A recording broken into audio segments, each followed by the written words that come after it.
Assalamualaikum warahmatullahi wabarakatuh. Perkenalkan, nama saya Syifa Cahya Nabila dengan NPM 2451051007,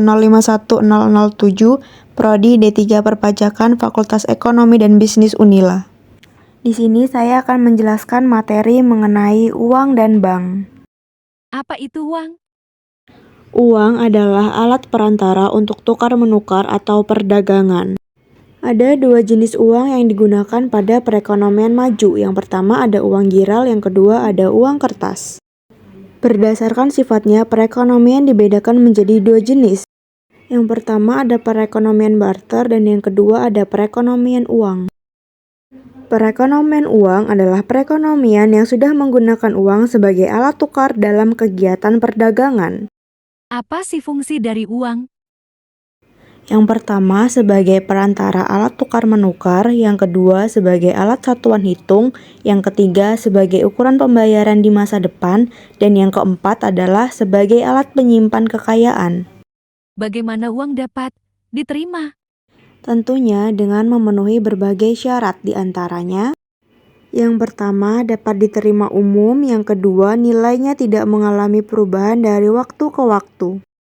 Yang ketiga, mudah dibawa. Yang keempat, mudah disimpan tanpa mengurangi nilainya. Yang kelima, tahan lama. Yang keenam, jumlahnya tidak berlebihan. Yang ketujuh, terdiri atas berbagai nilai nominal. Apa yang dimaksud dengan bank?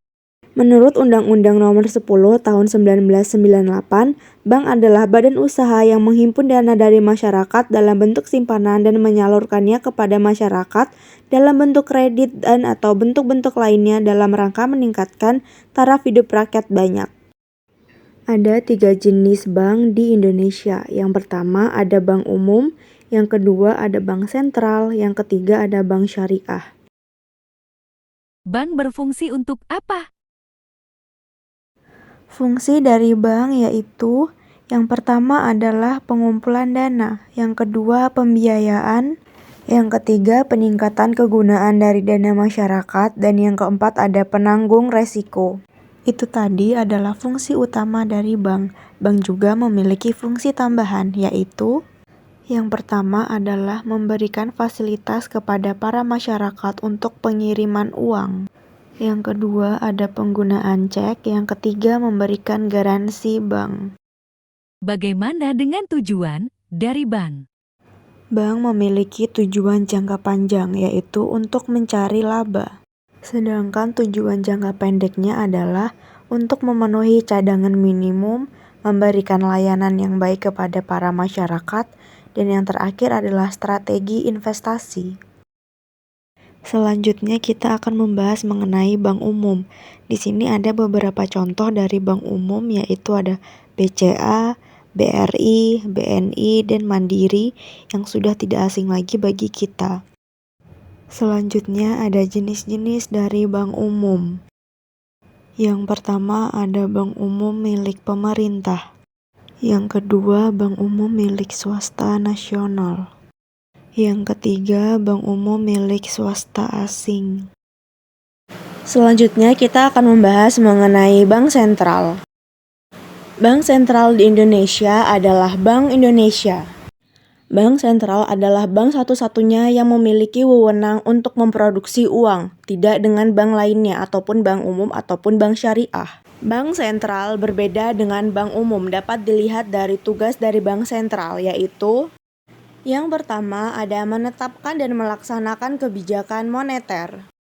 Yang kedua mengatur dan menjaga kelancaran sistem pembayaran. Yang ketiga adalah mengatur dan mengawasi bank. Bank sentral juga memiliki beberapa wewenang yang tidak dimiliki oleh bank lain. Yang pertama ada kewenangan untuk membuat kebijakan moneter. Yang kedua kewenangan mengatur sistem pembayaran. Dan yang terakhir adalah kewenangan mengatur dan mengawasi perbankan di Indonesia. Selanjutnya saya akan membahas mengenai bank syariah. Bank syariah adalah bank yang berjalan sesuai dengan syariat Islam dan hukum-hukum Islam. Selanjutnya adalah prinsip dari bank syariah. Yang pertama adalah larangan riba atau bunga dalam berbagai bentuk transaksi. Yang kedua adalah menjalankan bisnis dan aktivitas perdagangan yang berbasis pada memperoleh keuntungan yang sah menurut syariat. Dan yang terakhir adalah memberikan zakat. Dan Bank Syariah juga memiliki beberapa istilah, yaitu yang pertama, pembiayaan berdasarkan prinsip bagi hasil atau mudharabah. Yang kedua, pembiayaan berdasarkan prinsip penyertaan atau musyarakah. Yang ketiga, ada prinsip jual beli barang dengan memperoleh keuntungan atau murabah. Yang keempat, ada pembiayaan barang modal berdasarkan prinsip sewa murni tanpa pilihan yang disebut ijarah.